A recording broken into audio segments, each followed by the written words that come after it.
Bonjour à tous et bienvenue sur cette nouvelle séance. Alors aujourd'hui, j'ai pensé de parler un tout petit peu de préparation vers Padmasana, la posture du lotus. Je pense qu'on a assez parlé du travail des hanches. La chose la plus importante pour prendre Padmasana, pour rentrer un peu dans la posture, c'est le travail de la rotation externe de la hanche en abduction et non pas en adduction. Donc, on va parler de ça et on verra quelques exercices pour préparer Padmasana, mais ça va être préparer les assises aussi. Qu'est-ce que ça veut dire préparer les assises, voilà. Donc, je vous souhaite une belle séance. On va commencer avec une petite rotation externe en triangle. Voilà. Donc, en général, on prépare les rotations externes avec beaucoup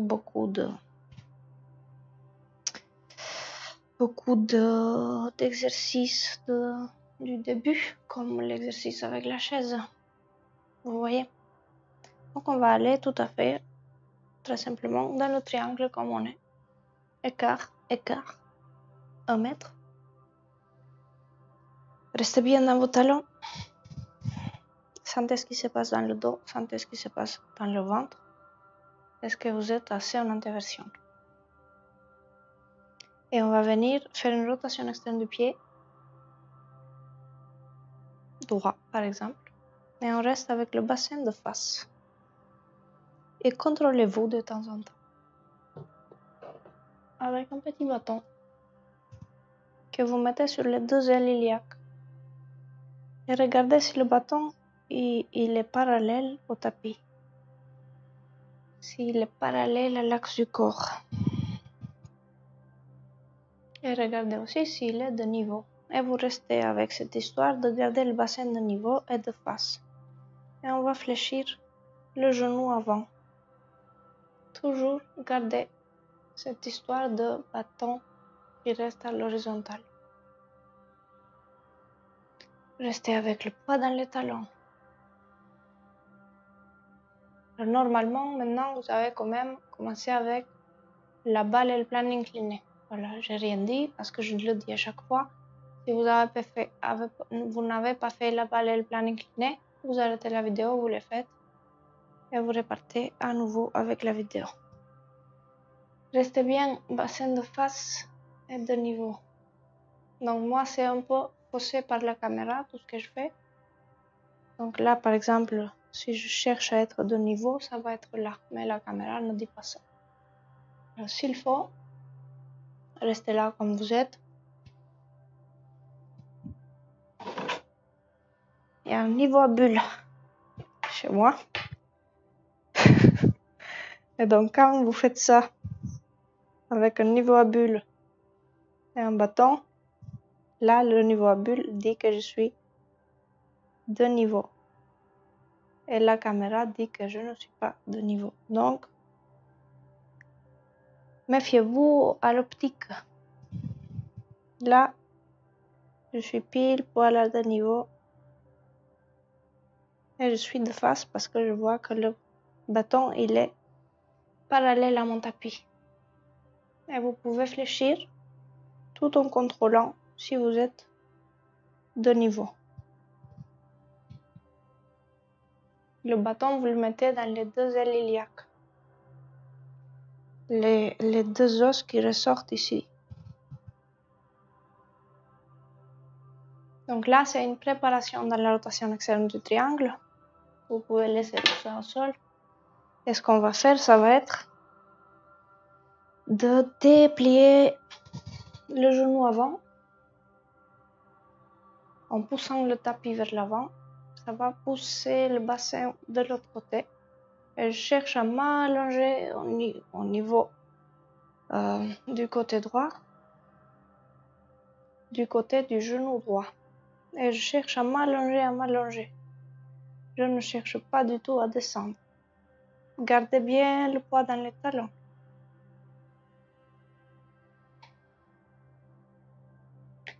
Je vais garder un tout petit peu le genou fléchi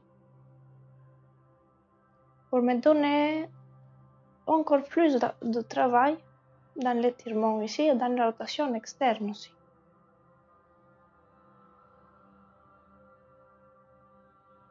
Et si vous remarquez,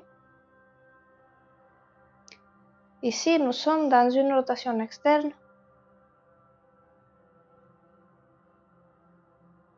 Vous pouvez vous aider avec le bâton.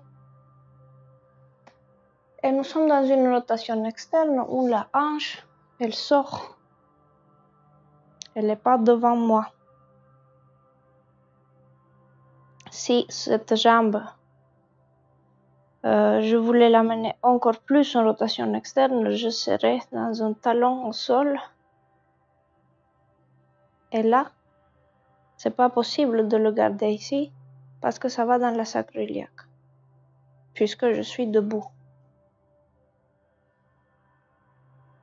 Je vais vous expliquer tout ce qui se passe ici. Dépliez le genou lentement. On va prendre ce temps aujourd'hui pour parler de cette histoire de rotation externe.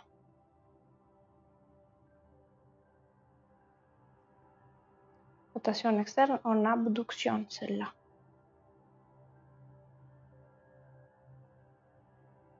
Et gardez bien le bassin de niveau.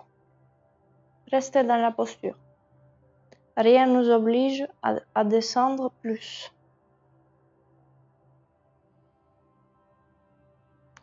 Il faut vraiment que ça soit bien tiré à l'arrière de la jambe pour vraiment pouvoir encore plus faire rouler la tête fémorale sur sa cavité dans le bassin pour pouvoir amener encore plus la jambe plus haut.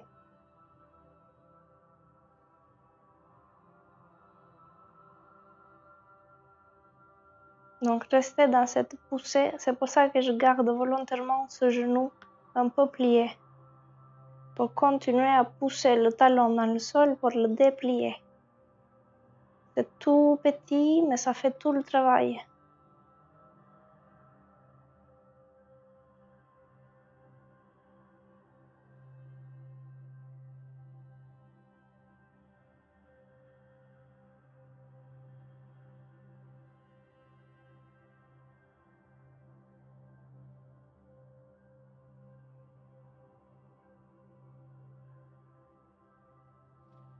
Et après, vous revenez.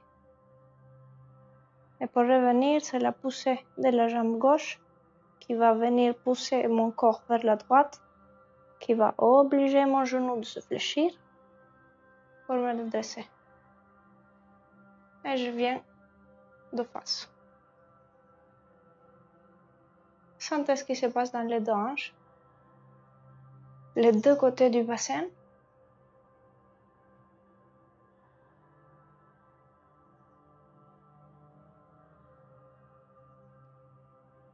Les deux côtés du périnée, les deux côtés à la base du dos, les deux côtés très bas dans le ventre, les deux mâchoires, deux côtés de la mâchoire, les deux narines.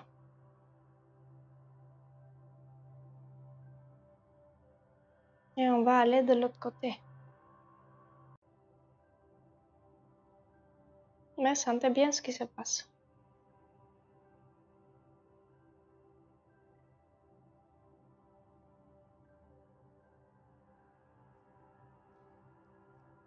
On va tourner 90 degrés les orteils vers l'extérieur.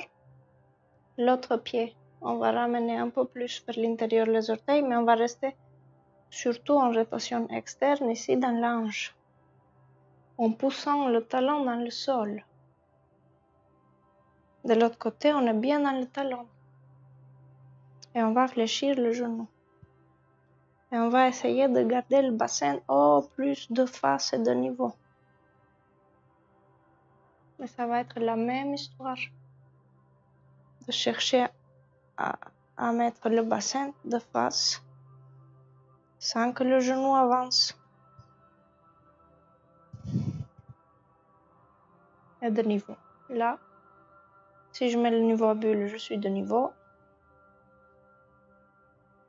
C'est juste pour dire que je ne le fais pas vraiment en déconnant. Cette histoire de niveau à bulle, je la fais vraiment. Et c'est parce que c'est important. Parce que c'est un déséquilibre qui naît à la base du dos et qui va s'ancrer dans le dos. Et donc c'est important d'être en équilibre.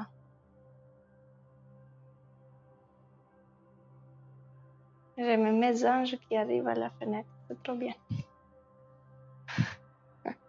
Elles jouent. Donc c'est vraiment parce que je le fais. Et un déséquilibre au niveau du dos, ça veut dire un déséquilibre au niveau des sacroiliaques. Il y a une qui prend du poids et l'autre qui fait un peu rien.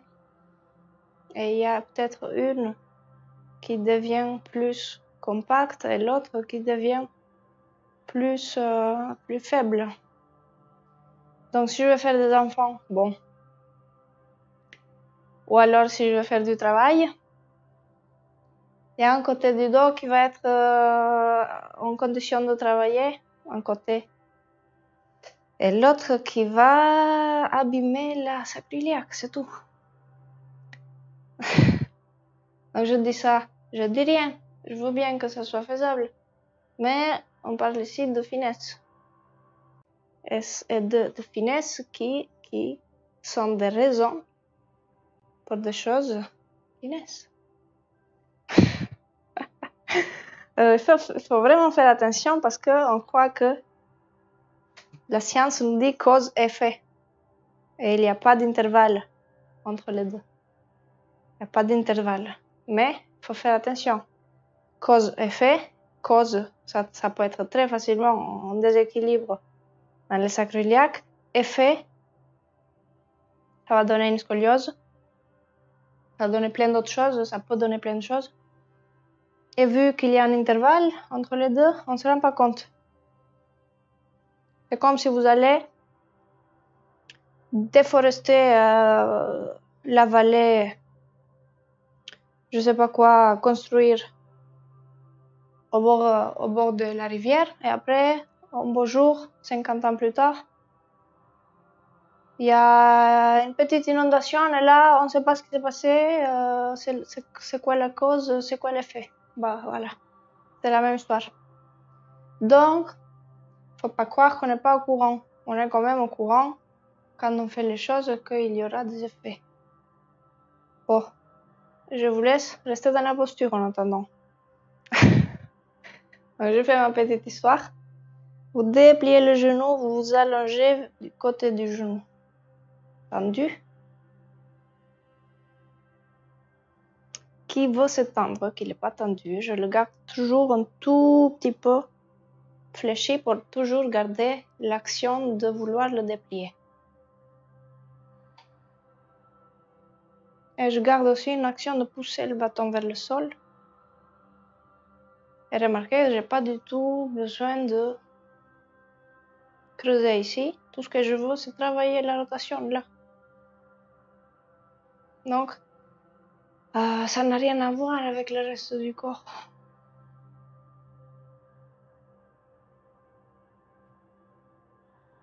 Et faites bien attention. Imaginez-vous debout. Si je m'imagine ici debout, j'aurais levé ma jambe assez haut, sans compenser. Restez toujours dans cette histoire de pousser du talon dans le sol pour déplier le genou. C'est ça qui amène le travail dans la hanche.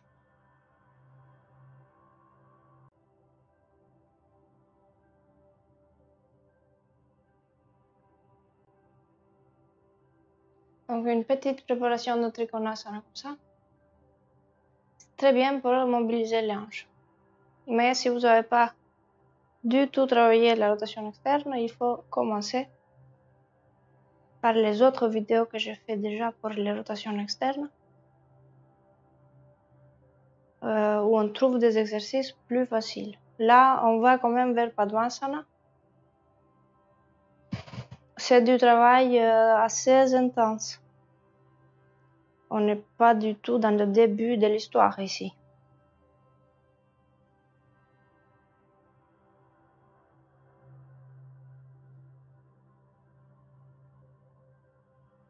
Pour revenir au milieu, c'est la poussée de la jambe qui va obliger le genou de se fléchir. Et on revient au milieu. On peut tourner les deux pieds, revenir au centre, sentir ce qui se passe. Sentir ce que ça donne les deux côtés.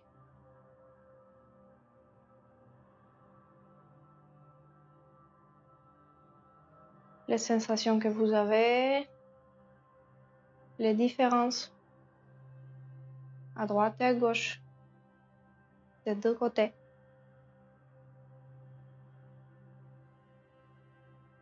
Sentez comment le poids va dans les talons, comparez comment le poids va dans les talons. Donc j'ai fait le triangle juste pour qu'on continue et pour qu'on puisse parler des postures assises. Alors pour parler des postures assises, il serait intéressant de se rendre compte de ce que c'est l'assise. Se rendre compte si on a bien capté jusqu'à maintenant que pour s'asseoir, on a besoin d'un support.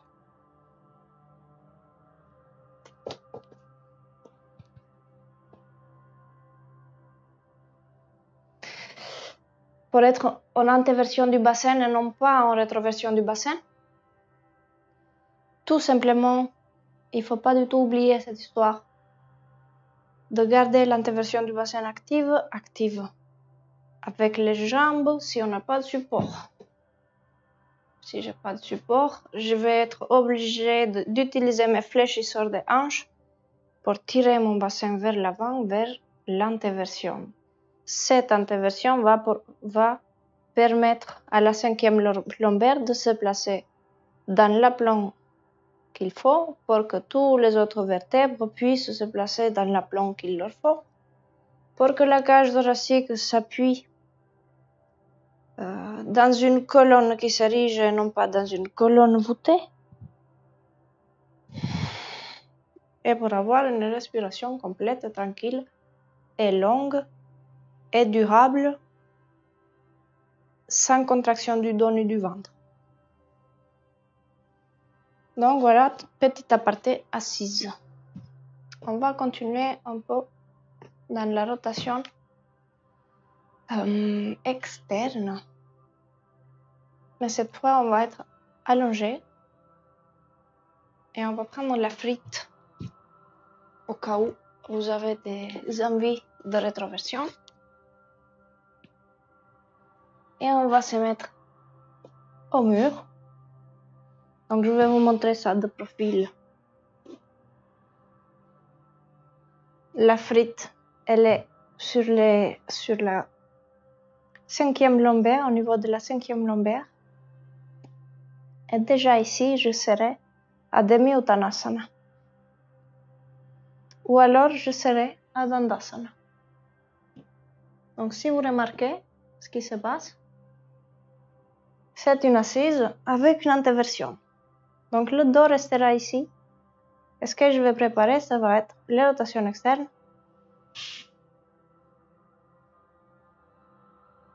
Ici, en abduction, où la hanche ne ressort pas, mais reste devant moi.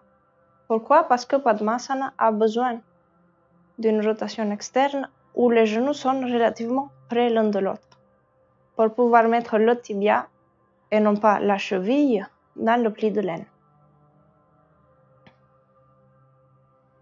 Et pour que la cheville soit à l'extérieur du pli de laine pour qu'elle ne soit pas comprimée dans la posture, on a besoin d'amener le genou assez près de l'axe du corps. Donc déjà ici, on peut préparer cette rotation externe. Et je vais vous montrer ça aussi de face. Donc je reprends la frite et je la mets vraiment très bas dans la cambrure lombaire basse. Là, je serai dans Dandasana. Et ce que je vais faire, ça va être d'amener les deux jambes vers l'extérieur et je pousse les talons dans le mur. Ça va améliorer ma flexion dans les hanches. Et au fur et à mesure, je vais venir amener les pieds très lentement vers le centre.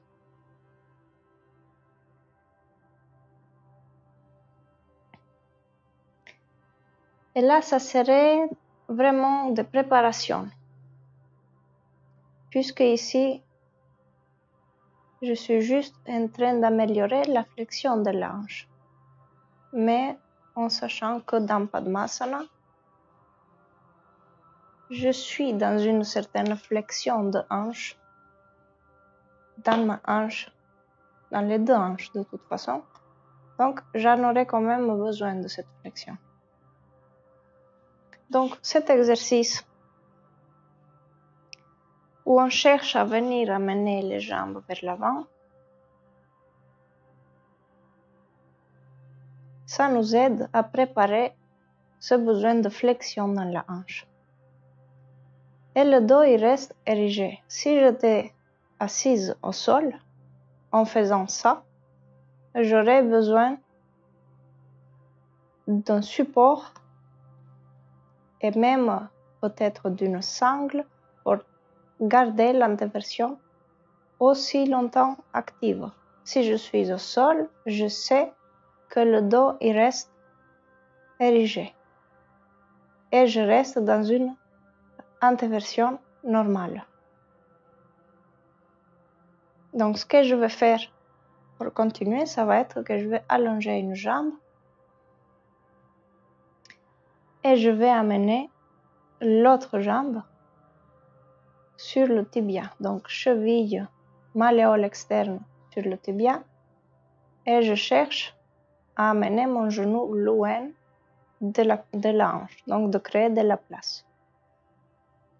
Et je vais approcher au fur et à mesure le pied vers le pli de laine, tout en cherchant à créer de la place ici, dans la cuisse, dans la hanche. Et vous pouvez rester là. Déjà, ici, on est soit vous pouvez vous arrêter sous le genou, soit sur le genou. Et ce qu'on va faire ici, ça va être de chercher à amener une flexion dans l'autre jambe, tout en restant sur la frite, tout en restant en antéversion. Donc ça peut être ici comme ça peut être ici. Et je cherche à plier l'autre jambe. Et déjà, je reste dans la posture.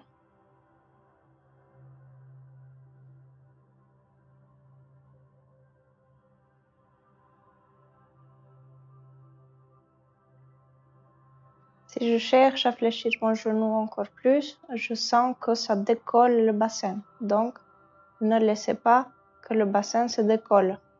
Restez bien dans cette action de vouloir soulever le genou plus, mais veillez que ça soit fait que dans une flexion de hanche et non pas le bassin qui décolle du sol et qui va venir sur la frite. Restez bien dans cette action de vouloir amener le genou plus près de vous.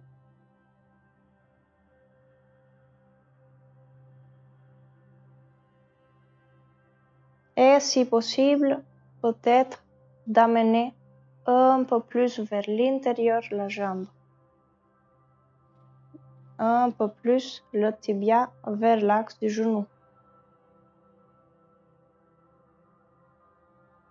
Mais c'est déjà beaucoup de travail ici, si je cherche à fléchir le genou.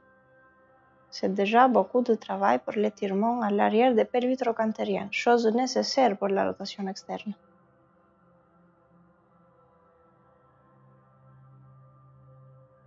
Et on reste dans la posture. Tout ce qu'il y a comme rotation externe, surtout le travail des pelvis trochanteriennes, c'est obligé de passer par des temps d'étirement assez longs.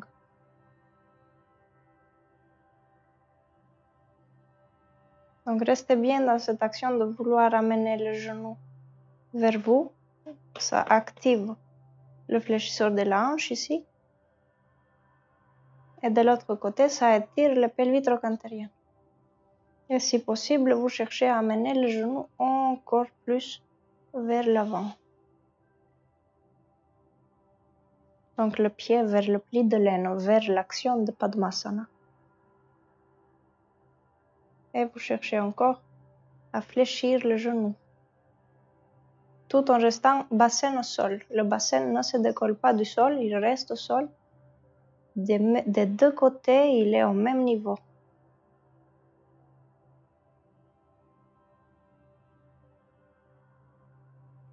Et vous restez dans la posture. Sentez ce qui se passe dans les deux hanches, sentez ce qui se passe à la base du dos. N'allez pas très vite, fléchir le genou aussi.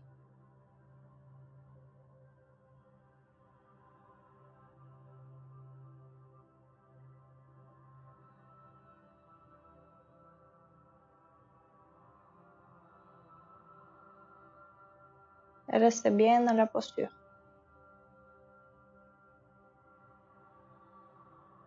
L'étirement des pelvis trochanteriennes qu'on a fait déjà, qui est très intéressant pour ce travail-là, c'est la posture de la tête du cheval qu'on a déjà fait. Je l'ai même mise dans les exercices de base. Vous pouvez aller voir la vidéo, c'est juste cette posture. Elle est très, très, très importante, très efficace aussi pour aller vers Padmasana. Donc ici, si vous voulez encore fléchir le genou, ça serait nécessaire d'amener toujours plus la hanche près de la cheville. Donc la cheville qui va venir vers l'extérieur du pli de l'aine pour que le tibia il reste toujours en contact avec la cuisse, mais surtout pour que le tibia reste aligné avec le pied. Et on reste ici. C'est vraiment très long, c'est très intéressant quand même de le faire.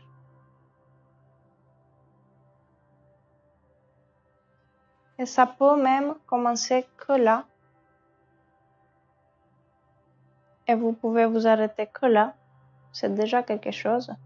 Le fait de chercher de fléchir le genou, c'est beaucoup de travail. Et on va aller de l'autre côté. Donc vous allongez la jambe sur l'autre pour la mettre au mur. Sentez un tout petit peu la différence dans les deux jambes. Poussez les gros orteils vers le plafond, poussez le talon vers le plafond. Sentez l'ancrage du bassin au sol. Vous pouvez, si vous voulez, vous servir de sangle. Pour aller de l'autre côté, ça va être l'autre jambe qui va venir dessus. Alors, c'est intéressant de voir ça aussi. Si vous pouvez décoller le genou pour faire le tour de la cheville, ça veut dire que vous avez assez d'étirement quand même dans vos ischio-jambiers pour venir dans ce travail-là. Donc, c'est intéressant ça. Il faut voir. Et vous venez glisser la cheville à l'extérieur du tibia. Vous pouvez, si vous voulez, vous arrêter assez haut, chercher même avec vos mains d'amener un peu de rotation externe en attrapant les muscles. Non, ça va être juste ça. Et vous cherchez à glisser la cheville sur la jambe. Moi, je glisse le haut de la malléole externe. Malléole externe qui est là. Mais de l'autre côté, voilà. Sur le tibia et après vous revenez encore plus haut sur le fémur. Et déjà ici, c'est du travail.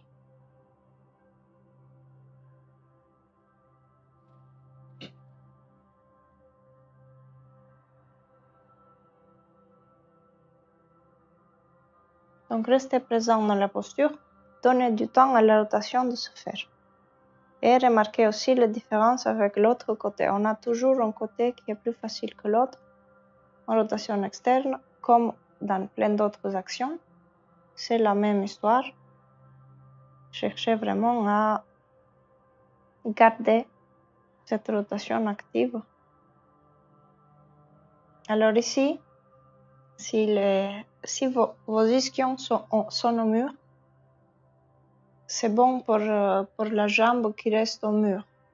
Si vos ischions ne sont pas au mur, c'est peut-être dangereux pour votre genou de la jambe au mur. Parce qu'il peut aller se coller au mur en hyperextension si vos ischions ne sont pas au mur. Donc gardez les ischions au mur si vous avez assez d'étirement dans les ischio-jambiers. Moi, c'est le cas pour le moment. Je suis au mur tout le temps. Et au sol. Et non pas décollé du sol. Et là, je vais commencer à plier mon genou. Mais c'est très peu. Ça peut être très petit. Mais sentez le travail que ça amène dans l'ange. Il y a cette rotation qui est active. Voilà, c'est tout. C'est le fait que le tibia soit poussé vers l'avant que donne un effort à l'arrière dans les pelvis trochanteriennes qui s'étire. Et je m'aide si je veux avec la main qui fait tourner la cuisse. Et je cherche à plier le genou vers moi.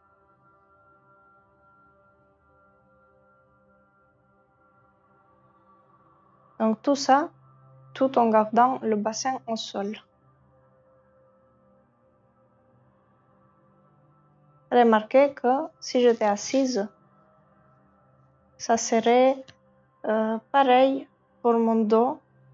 Il serait érigé si j'étais assise puisque je suis au sol et le sol est plat et ma nuque touche le sol et j'ai le creux lombaire puisque j'ai la frite, j'ai les ischions au sol puisque les ischions je les ai au mur et mon sacrum touche le sol. Donc je vais vous montrer ça quand je vais être en assise en Padmasana, je vais vous montrer ça avec le mur quand je vais tourner. Ici déjà vous cherchez à venir à mettre le tibia encore plus à l'intérieur dans la cuisse pour que votre cuisse elle arrive plutôt devant vous que vers l'extérieur. Et là, c'est la rotation externe qu'on a dans Padmasana, où la cheville est libre, elle ne se comprime pas, mais aussi le genou n'est pas en train de s'abîmer parce que dans cette flexion-là, c'est la hanche qui tourne et non pas les ligaments dans le genou. Et on cherche toujours à fléchir le genou sans se décoller du sol et sans se décoller du mur. Et je pousse, si je veux aussi, le gros orteil vers le mur pour travailler ma voûte plantaire, pour renforcer les fléchisseurs du gros orteil et le fléchisseur commun des orteils.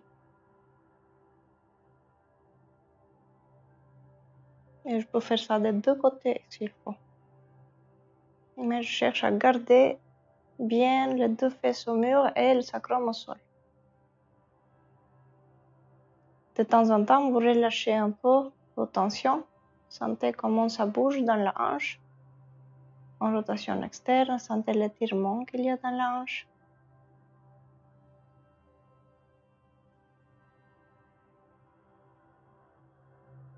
Sentez comment les tensions qu'il y a dans les pelvis trochanteriennes aussi se diffusent.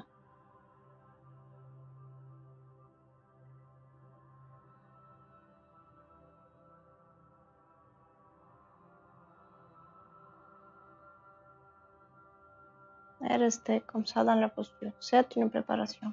Vous pouvez essayer encore de fléchir la jambe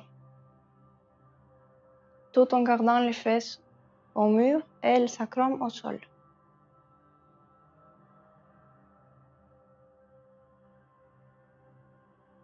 Donc ça, c'est la posture de la tête de cheval qu'on trouve chez Iyengar, avec la jambe fléchie en avant,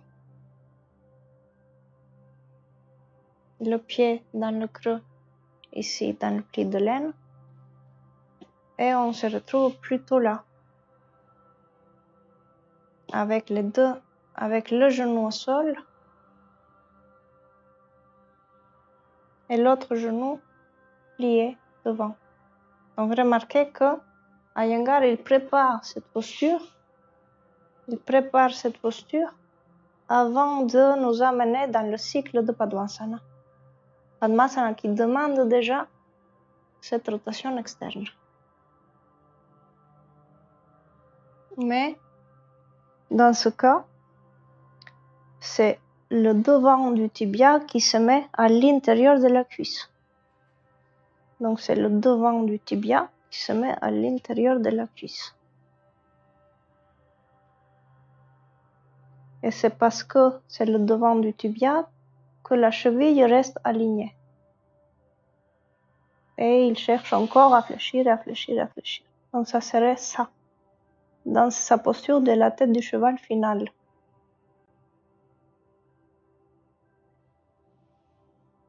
Mais nous, on est dans une préparation de Padmasana un tout petit peu plus différente parce qu'on veut vraiment aller vers Padmasana dans les gestes de Padmasana. Remarquez qu'ici, il y a ça qui se passe. Le tibia rotation externe et la hanche rotation externe. Donc il y a ça qui se passe.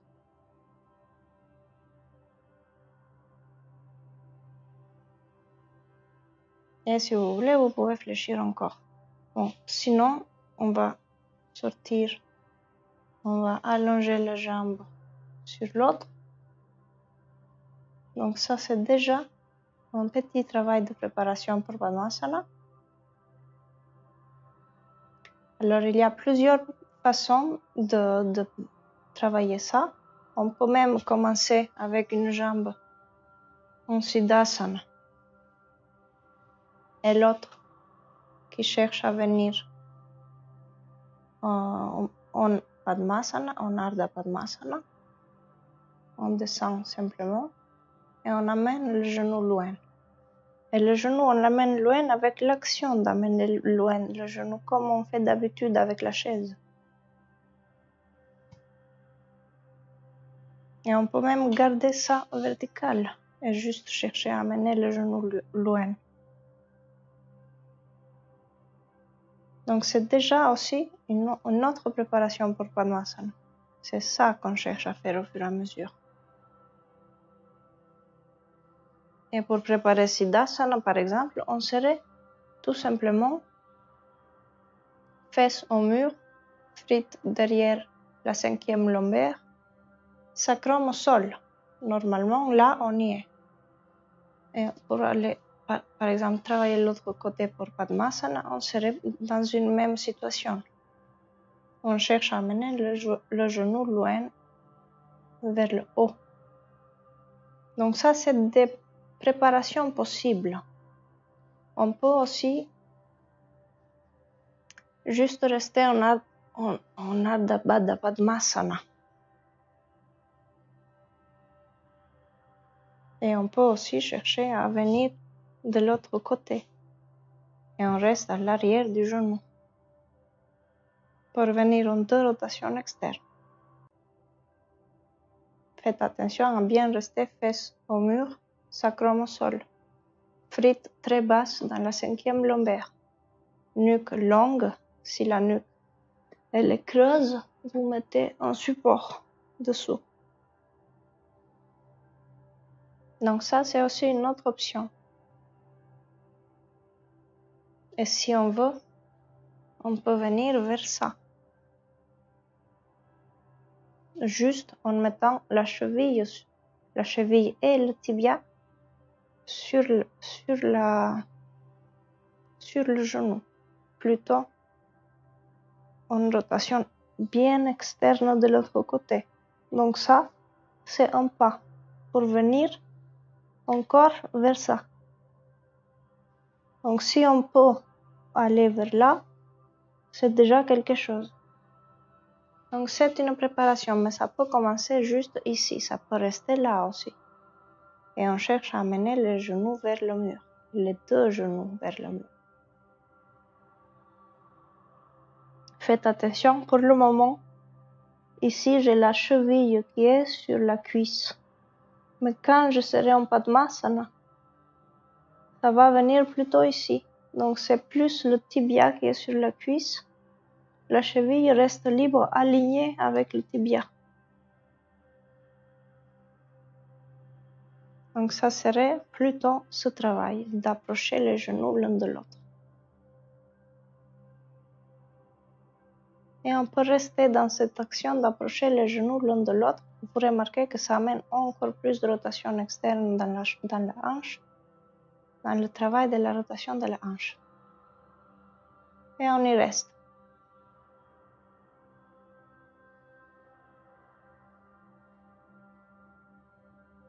Je regarde de temps en temps l'heure, même si je ne me rappelle pas quand est-ce qu'on a commencé. Donc restez bien actifs dans cette volonté d'amener les genoux l'un près de l'autre. Dans tous ces exercices, on peut s'aider avec une sangle. Pour le moment, je vais juste changer de côté. Donc, c'est plus intéressant de laisser allonger la première jambe et allonger l'autre dessus. Faites attention, je vais vous faire ça de profil pour voir vraiment qu'est-ce qui se passe avec le dos, la frite, si c'est visible, si j'ai pas trop d'affaires devant moi. Et je vais vous montrer après avec la sangle ce que je fais. Donc, je vais prendre aussi la sangle. Tout est là, tout est là. Donc frite qui reste vraiment très près au niveau de la cinquième lombaire. Je laisse bien le bassin au sol et les ischions, les os du bassin au mur. Il y a une jambe qui se fléchit, tibia qui vient sur la cuisse et genou qui reste devant. Rotation externe dans la hanche, comme on l'a préparé. Et l'autre qui va venir dessous, comme on a fait ici avec le mur, mais rester vraiment dans cette géométrie ici dans le dos, qui laisse que le reste du dos s'érige. Et ça peut commencer que là. Donc au fur et à mesure, on va essayer de descendre le pied et on reste dans la posture. On est là, on est actif.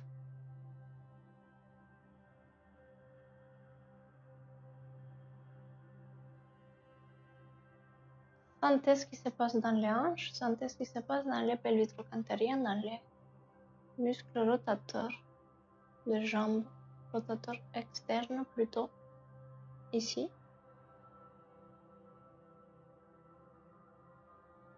Et restez vraiment dans cette volonté d'amener les genoux près l'un de l'autre. Pour cette jambe, ça va faire quelque chose qui va amener le genou vers le centre. Pour l'autre jambe, ça va faire quelque chose qui va amener le pied vers l'autre côté. Donc je vais chercher à créer de la place pour venir mettre le talon ici sous le genou.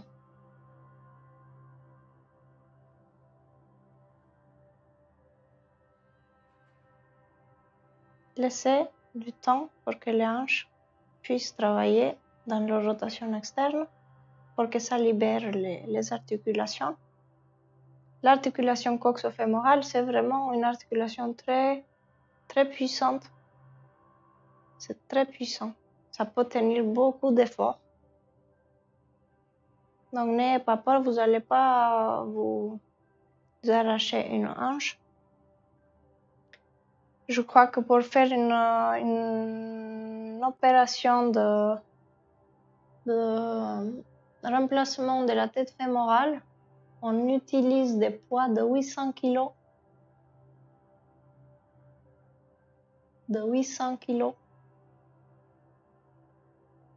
Pour décoller l'articulation.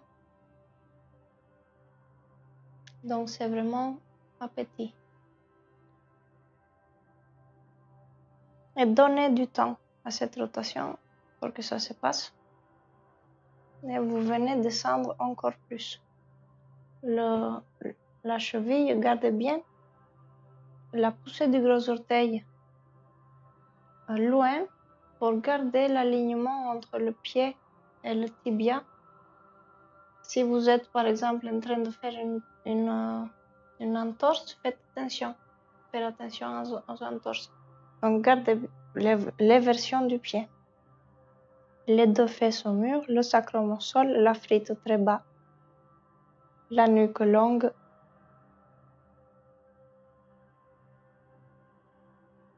Si vous voulez, vous pouvez vous ajouter un petit travail de bras. Je tire entre les coudes et je cherche à amener les coudes loin en arrière.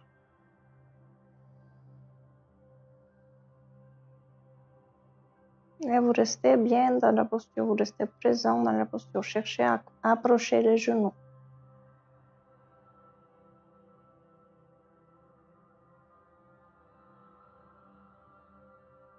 Sentez ce qui se passe dans les plis de laine.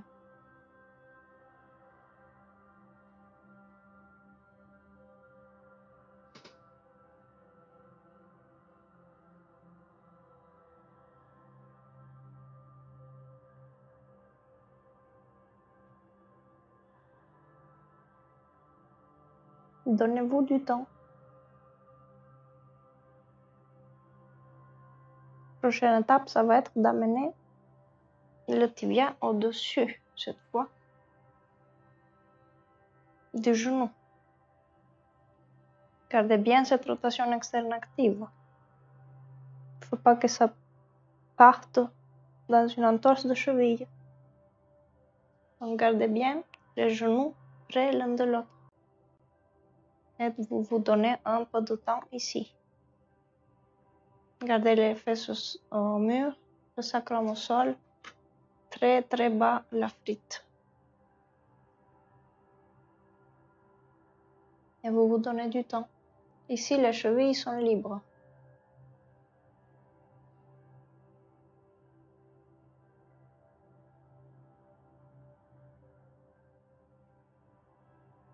Vous pouvez amener les bras en chandelier pour une rotation externe des épaules pour ouvrir un peu le haut du corps.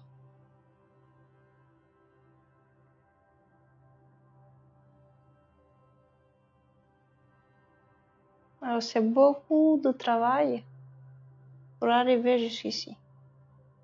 Si j'étais en Padmasana, j'aurais encore plus de rotation externe ici. Encore plus aussi de rotation externe de l'autre côté. Donc, ça donnerait vraiment beaucoup de rotation externe dans les hanches, beaucoup de rotation externe dans les hanches, pour ne pas avoir de compensation dans les genoux. Et ce qui est intéressant, c'est de s'attacher. Donc, vous prenez une sangle à boucle avec ou une sangle normale et vous faites un nœud pour attacher les cuisses.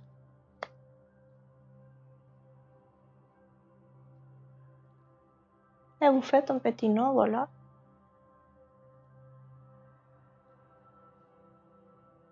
Comme ça, vous pouvez relâcher l'action de rapprocher les genoux. C'est la sangle qui tient. Et sentez que si je suis ici, je suis assise en Padmasana. J'ai les chevilles libres. J'ai pas de compression dans les genoux parce que c'est les hanches qui ont tourné. D'ailleurs, on le sent bien que là, il n'y a pas de compression dans les genoux. Il y a un genou qui est décollé du sol normalement. Si je me retourne, je suis au sol. Je suis avec une lordose lombaire basse. Je n'ai pas de compensation dans le dos. La nuque donc est érigée, le dos est libre, le ventre est libre. Alors ici, il n'y a aucune différence que au sol, en Padmasana au sol. Toute la préparation que j'ai faite, ça m'a amené à cette position de Padmasana. Sans aucune compensation, ni dans les genoux, ni dans les chevilles, mais seulement dans une rotation dans les hanches. Et ici, c'est pour moi une posture stable pour rester dans Padmasana. Donc si je suis arrivée ici au mur, je l'ai fait pour ne pas du tout changer la géométrie du dos, pour ne pas du tout compenser dans le dos. Et ce que je vais faire, je vais rester là et je vais tout simplement venir en Padmasana. Assise maintenant. Et donc, en Padmasana assise, je vous montrerai bien que pour le moment, pour mon cas, le poids des jambes fait que je n'ai pas trop la tendance à rouler le bassin vers l'arrière parce que c'est le poids des jambes qui me bloque. Mais je ne veux pas me priver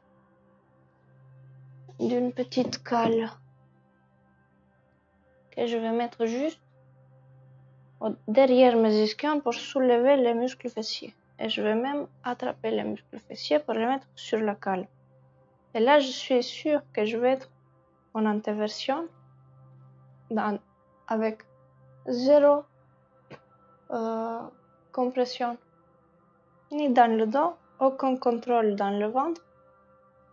Et c'est le poids des jambes qui fait que ça travaille, qui fait que la rotation externe continue à être présente dans les hanches. Donc si vous avez remarqué dans le triangle quand on a commencé,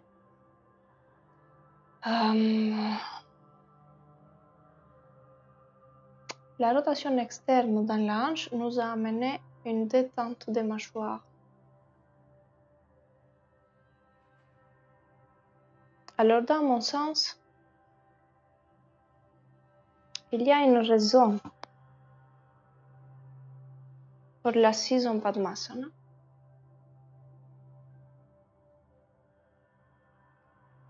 Il y a une raison pour les assises en général. Il y a une raison pour cette histoire de se donner du temps. Et la raison, ça peut être ce temps nécessaire pour relâcher des tensions ancrées profondément. Nous avons des tensions qui sont ancrées dans les pelvis trochanteriennes. Nous avons des tensions qui sont ancrées dans les muscles du bassin. Des tensions qui sont ancrées dans les trapèzes, par exemple. Une telle assise nous donne l'occasion, nous donne la chance de pouvoir se libérer de toutes ces tensions. Il a fallu beaucoup de temps pour que je prépare Padmasana de cette façon. Et si je me mets aujourd'hui en Padmasana, c'est parce que j'ai fait cette préparation. Ce n'est pas du tout dû à un miracle, ni à une question de souplesse. ni à une question génétique, ni à une question de laxité.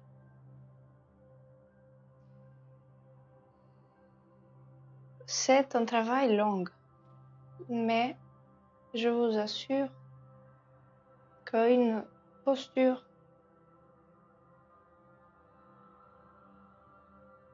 quand elle est bien faite,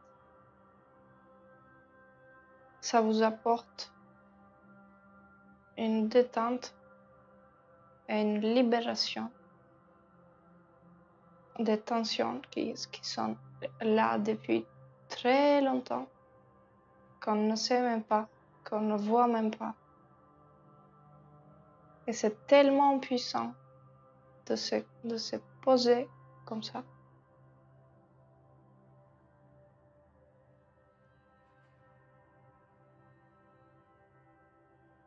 Que je souhaite qu'on peut, dans la vie, se rendre compte de cette puissance. En Padmasana, vous pouvez rester des heures. C'est tellement riche en sensations.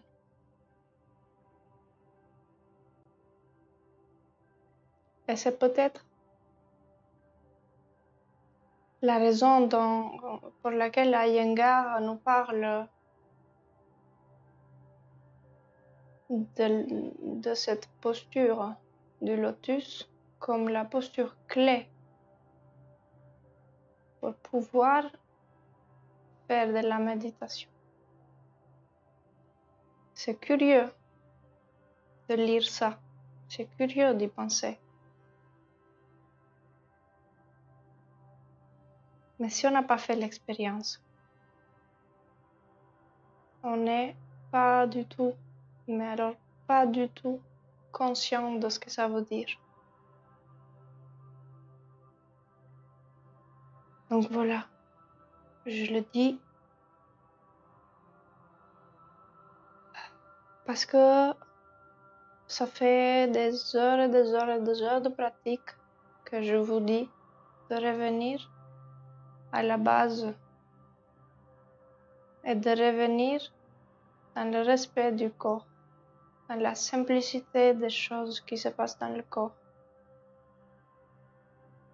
sans se créer des illusions, sans créer des images, des fausses images, de postures miraculeuses, ou je ne sais pas, je sais pas. Mais je veux aussi vous dire que si on est dans le respect des choses, si on arrive par la connaissance des choses, et par la connaissance, ça veut dire aussi par l'expérience.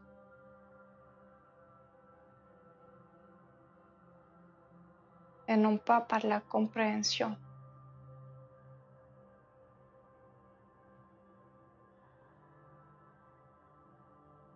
Si on arrive par cette connaissance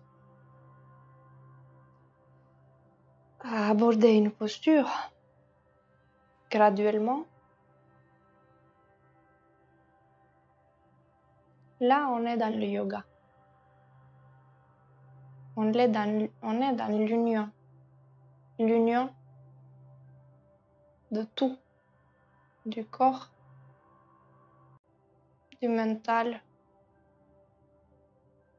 du psychique, de l'émotionnel, de l'énergétique, de tout ce que vous voulez. Mais on est présent dans le moment présent. C'est tout ce que je voulais vous dire. Le yoga, ce n'est pas vraiment une pratique de bien-être comme on la voit. Ça amène du bien-être, sans doute. Mais c'est beaucoup, beaucoup plus que ça. Et c'est une chance de pouvoir expérimenter tout ça. Donc voilà, je vais m'arrêter là. Et il serait intéressant de changer quand même de côté. Donc, vous changez de côté. Répartez au mur, c'est intéressant de répartir au mur. On va arrêter là la vidéo. Donc, vous changez de côté et vous restez pareil, là, à peu près la même durée, même si on n'a pas les mêmes facilités dans les deux hanches, même s'il y a une hanche qui est plus libre dans la rotation externe que l'autre. Il vaut mieux rester à peu près la même durée. Donc voilà, je vous remercie. Ça a été notre Savasana, Padmasana. Et je vous dis à bientôt. À bientôt. À bientôt et au revoir.